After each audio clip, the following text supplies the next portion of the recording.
I used to work in an industrial area that tends to be secluded and dark at night, with minimal lighting along the roads. I also lived close to this previous job, so I would walk home often instead of taking the bus, since I can't drive. The bus routes tend to be a bit awkward and also have long wait times, so usually I'd just decide to hoof it instead. One night in early October, I had been walking through a parking lot to get to my place. I actually had to walk through a few of them to get back to my home. However, the parking lots close to the main road were where these incidents occurred. Anyway, as I was walking through this desolate, abandoned parking lot, I was listening to music and enjoying my walk in peace when I got this suspicious feeling that I should look behind me. I turned around to check, only to see an individual wearing a hoodie and track pants who appeared to possibly be a woman. This person was very pale and seemed to be watching me after emerging from the bushes and trees she was hiding behind. She picked up the pace from behind me, but continued walking horizontal to me. I ran across the main road, and when I looked back, I could see her standing next to a set of trees. It appeared in that moment that she realized that I saw her watching me, and she immediately jumped behind some foliage to hide. I got into some random apartments to hide from her and wait there for some time until I was sure she was gone. After a while, I left and went back to my house. I told my mom all about this incident, and she said I should have immediately called the police. I know I probably should have, but it also doesn't stop there. So now it's early November. I had this weird feeling again that there was someone in this parking lot I was walking through.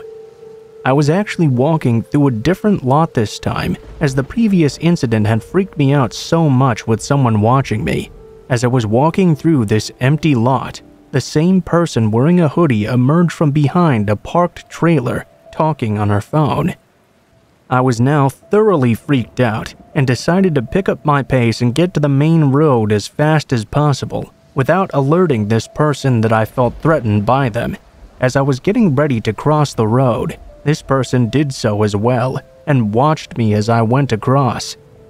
I booked it to some other random apartment and hid in there until I assumed she would be gone. Now, the last time this happened was mid-November, about a week after the second incident. I decided this time to walk through the same parking lot that I'd seen her in the second time. Dumb, I know. This time, she emerged from behind a trailer again and started walking immediately toward me. This time, I decided to just run and get to the main road. I ran across the street and looked back trying to see her once more, but this time she was completely gone. I assumed she must have been hiding behind a trailer or something, as there was no way she could have gotten out of the lot in that time. I decided to hide in a different building this time as well. Since then, I haven't seen her, as it's been snowing. It was probably too cold out for her to wait around in the lot for me. I also no longer work at that same place, so I no longer have to take that same route to work. I guess it could have possibly been a man since they were a little bit tall, but I distinctly heard a female voice when she was talking on her phone. And when I saw her the first time, I thought I might have been able to make out a white female with dark hair. I've not gone to the police with this information, but I still might. I doubt it will actually do anything, but my mom thinks it's the right thing to do.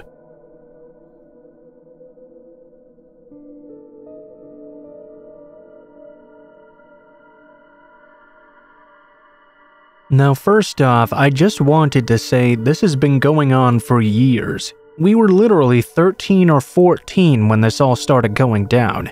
I'm 18 now and have a lot more common sense, or at least I would like to think so. So please try to look at this from a 13-year-old's perspective and try not to judge our actions based on this. I guess this also gives some more context to the adults in our lives not believing us. I've ridden horses all my life, but I've never kept them close to home. When the opportunity came to keep them 5 minutes down the road from my house and with my best friend's ponies, I was over the moon. Little did I know what was to take place because of this over the following years. I'll start with a bit of backstory. The horse I owned at the time came from a rescue that I volunteered at for about 5 years. I was sitting down one day drinking a cup of tea with the owner of the rescue center, as we usually did after a hard day of mucking out fields and dragging barrows of hay. She told me about a farm that was just a bit down the road from my house in a little village we'll call Trophy. She said that her father had built that farm and he'd be turning in his grave if he found out who owned it now. I was immediately intrigued, so I pushed for a little more info. She told me that the man who now owned it, Elliot, was a pig farmer. Apparently, he'd murdered his brother-in-law who was asking for him to pay back $150K in debt, ground him up into sausages and fed him to the pigs. He then moved those pigs 2 to 3 hours away for long enough so that when police eventually tracked them down, the DNA would have been long out of their system. He was actually tried for the murder, but ended up being acquitted by the judge due to lack of evidence. The ironic thing is that he moved those animals without a moving permit, which is also illegal. So in the end, he got punished for the illegal transport of livestock instead, and not for murder. She told me that although he was eventually found not guilty, pretty much everyone in the village knew he really did it. Now that we've gotten all that out of the way, we'll go back to the farm that I'd be keeping my horse at. I'd known the owners for a while, as I used to ride one of Annie's horses, my best friend from earlier. Nothing particularly scary had happened while I was riding for her, except one time. We had decided to ride down a different trail that day, one that went past an unfamiliar farm. We didn't know exactly who owned it, and we weren't sure if they'd be friendly, so we proceeded with a lot of caution. All seemed fine as we were riding through the fields, until the path came to a stop. We saw there were gates and guard dogs in the way. We assumed we must have taken a wrong turn, so instead of passing through those gates, we decided to carry on through the fields and around the outskirts of this farm. Unknowingly, we were now trespassing. The horses started to feel extremely uneasy beneath us. Mine would stop and shoot forward randomly. Annie started backing up into the brook that ran alongside us. Annie was hanging off hers, deciding whether to throw herself off before they both ended up in the ditch, when I looked over toward the farm. I saw a man was stood completely still, staring at us. At first, I honestly thought he was a scarecrow, as I had no idea how long he'd been watching us for. He disappeared after about 30 seconds of making eye contact with me. For some reason, it made the hairs on the back of my neck stand straight up. There was just something so unsettling about him. A few minutes later, we finally got the horses under control. That's when we heard gunshots behind us. Guns are illegal in my country. Only licensed owners can have them. The only reasonable explanation was that someone was scaring birds off their crops or shooting bunnies and hadn't seen us coming. We went into a full flat-out gallop, literally shitting ourselves, because if they really didn't know we were there, we could have been caught by a stray bullet. While we were looking back to see if any birds flew to confirm our theory, they never did. It was meant for us, to warn us to stay away. Later that night, we looked back at the map to see where our wrong turn had been. The gates were actually where the trail was supposed to carry on, but who in their right mind would just go past a bunch of snarling guard dogs? At any point, that man could have redirected us. Shooting towards us was pretty psychopathic. We didn't tell anyone that day, as we thought we'd get in trouble for trespassing. This is only where the problems begin, though. When I brought Eric to the farm, things calmed down. There were odd scenarios that played out. Sheep were stolen, our ponies were let out, a white pickup truck would be seen prowling the area often. But nothing too serious happened. That was until October of that year, when we would end up riding in the dark since the days are shorter in winter. This particular evening, we were goofing around and laughing like 14-year-olds do, when we heard an owl hooting. It was coming from one of the fields that scary farmer owned. I began to imitate it, joking around and not exactly expecting a reply. I was surprised when it did. I found this hilarious, and Annie began joining in as well. This carried on for about 5 minutes, which in hindsight is definitely a red flag. Any real owl would have stopped replying within the first 2 or 3 calls, realizing it wasn't one of its own. This one always replied and sounded louder every few calls. The longer this went on, the less owl-like this thing sounded. There was a moment where the noise sounded very weird. That was when Annie turned to me and said, "That's not an owl." We realized we'd just led whoever was in that field right to us. They could now pinpoint exactly where we were. We turned our flashlights off and ducked, trying to be quiet, which is hard when you have a 1,200-pound animal squishing through the mud beneath you. We decided to say screw it and gallop the rest of the fields back to the farm. What we didn't realize was that the weight of the horses had left deep hoof marks in the soil, leading straight back to our house. We were freaking out as we got back, but the adrenaline began to wear off, and we ended up laughing about it while untacking the horses. We were about to lead them to the field when we heard the crunch of broken glass being stepped on from one of the old greenhouses opposite the stables. It was pitch black, except for the dull light coming from behind us. We couldn't see anything. Immediately, we turned all the lights off, picked up a pocket knife that we used to cut the hay bags open with, and hid behind the stable door. We waited for 10 minutes with no phone signal to call the police, but didn't hear a thing, scared to even breathe in case it made too much noise. I decided to be the brave one and make a dash for the horses who were tied up outside, thinking I could jump on one if I saw someone and get out of there quicker than they could run.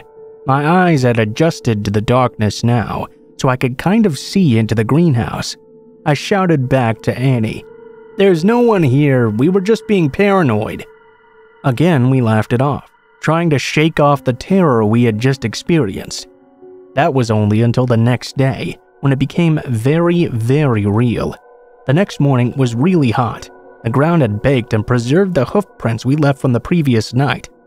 However, we noticed there was something else in between them.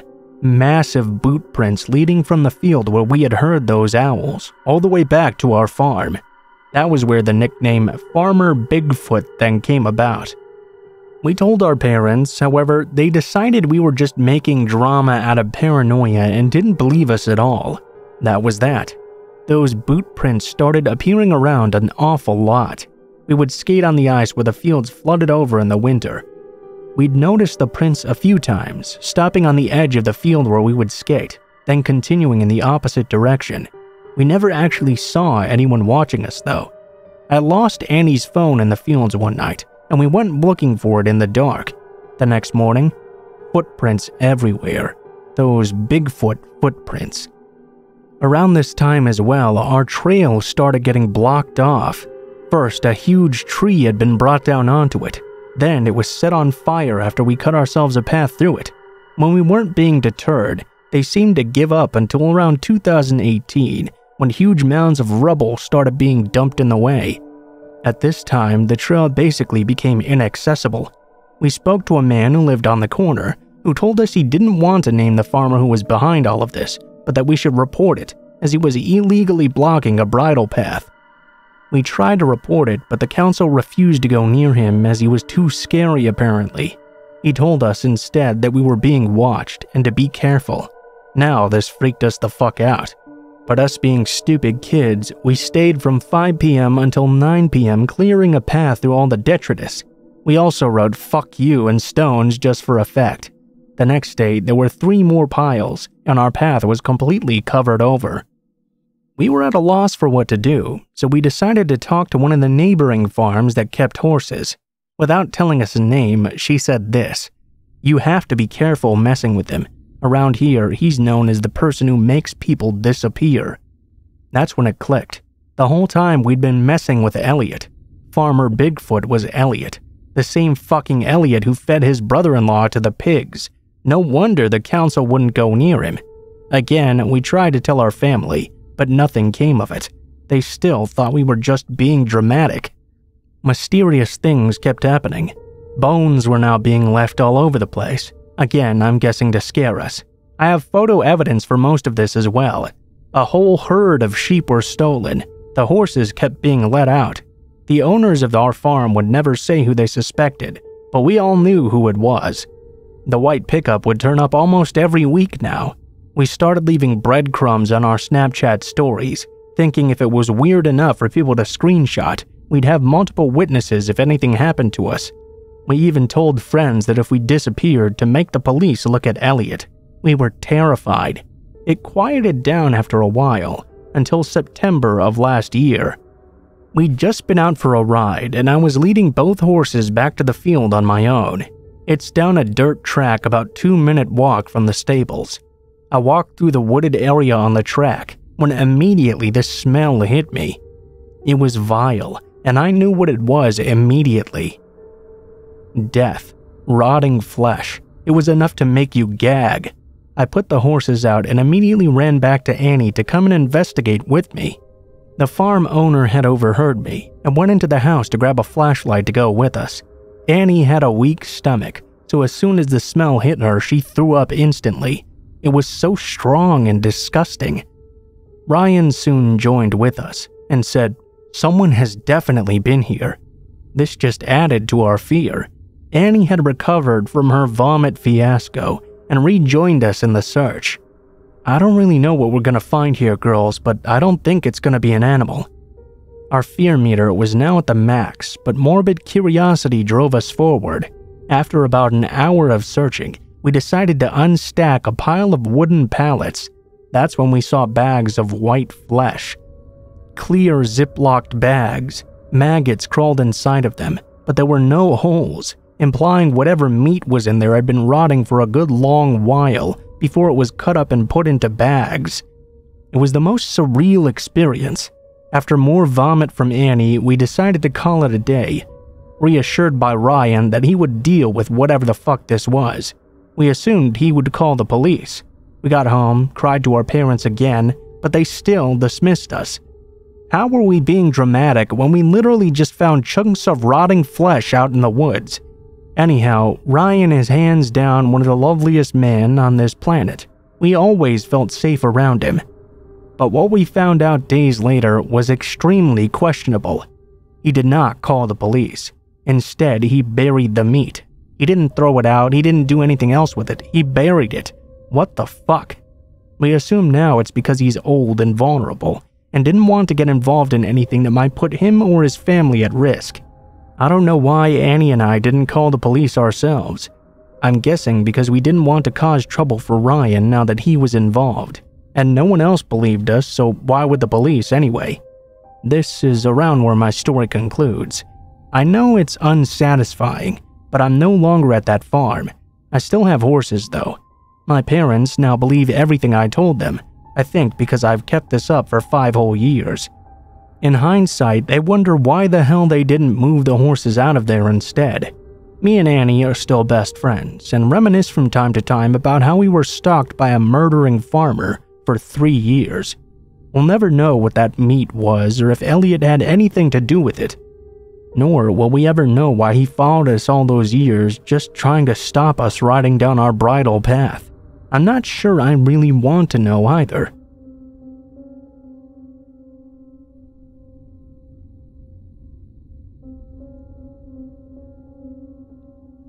This is admittedly a lengthy story. I mean, it's my dad we're talking about, and I've been alive for 30 years. There's no way I could cover everything that's happened, so I'm going to try and do my best to create an abridged version. My childhood was difficult. I was born with a neuromuscular disability that affects my entire body, rendering me weaker than able-bodied folk. My parents didn't have much in the way of money, but they made somewhat of a life for the 3 of us. 2 years later, my brother joined the family. As I grew up, I became more aware of my father's misgivings. He'd do things like buy himself a brand new set of skis and a ski pass, while refusing to spend any money on the rest of us. My mother was scraping and scrimping just to get by. Everything we owned was pretty much secondhand or old or broken, while my dad had all these fancy new things like skis, a bike, whatever he wanted really. He was irresponsible, disrespectful, manipulative, and he loved to play mind games. A real winner. Over the span of my life, I watched him belittle, bully, manipulate, and emotionally abuse everyone close to him. He would do things like burst into my room unannounced while I was naked and take photos of me, a good number of which mysteriously disappeared. He generally refused to let my brother and I spend time with our friends. As our pediatric doctor put it, he was checked out, totally disinterested in the family. Whenever he did engage, he would often encourage us to push our physical limits, sometimes even to the point of injury or serious risk. Things like taking us on ski runs that were way too difficult after we were already exhausted, taking us swimming when we were sick, etc. These may seem innocuous, but altogether combined with his constant bullying, he had successfully cultivated an environment of control via fear, like a gotcha machine that absorbs love and spits out sneers. As I continued to grow older, I started to see just how messed up this behavior was. I tried to talk to him about these things on multiple occasions, only to be met with complete denial. If I ever addressed a fault of his, he would deflect, derail, and start talking shit about my mom instead. Now, don't get me wrong, my mom had her own issues which were certainly not made better in an abusive atmosphere, but I hated talking about her issues to placate my father's weird obsession. I gathered all of my evidence and ruminations, typed up a neat little email explaining precisely why I would not be continuing our relationship, and pressed send. I took great care to explain that if he was interested in being a grown-up and actually addressing these issues and working through them instead of being in denial, I'd be happy to engage once again someday. There was no reply, and no further attempt at contact. A few years went by since then, and I found myself married to my best friend and the love of my life. I was in therapy working through my issues, and generally recovering from my messed up childhood. In the absence of my father, all his drama and manipulation, it had a positive effect on me. It would be the unfortunate death of a relative that would bring me back into contact, albeit briefly, with my dad. Once it became apparent I would be in the same room as my father at the funeral, old feelings started to resurface, namely anxiety. I discovered through my siblings that while I'd moved forward, making positive changes in my life, my dad and his wife would regularly gossip about me, blaming me for ruining the family and all sorts of nonsense. My father was apparently actually afraid to talk to me after reading my big bad email. They made me out to be some sort of demonic force or something. We wound up on the phone, this being our most recent interaction. I can recall some better details because of this. I wanted to give him one last shot, and he effectively shit all over it. I took great care to remain calm during the call, asking him what was up with shit-talking me so much, if he'd read my email and thought about things at all. I got the usual, deflection, excuses, self-victimization, the whole bag. I stayed the course and put the conversation back on track every time he tried it. When his usual tricks didn't work, he resorted to staying silent in response to everything I said, then saying, hello, are you still there?" As though I was supposed to respond to my own questions. I shut that down real quick too, and told him to quit dodging me. Finally, we hit ground zero. You see, a verbal conversation with this man is like a game of Pac-Man. There's all kinds of distractions and some mean-ass ghosts to be sure, but if you practice, you can clear the level. Well, it turns out clearing that level with my dad led to this. In a dead tone, he said, "Your mom is lucky." I asked how so. He explained if it weren't for us kids, he would have burned the house down with her inside. This was admittedly not a nice thing to say, but that's not even the worst of it.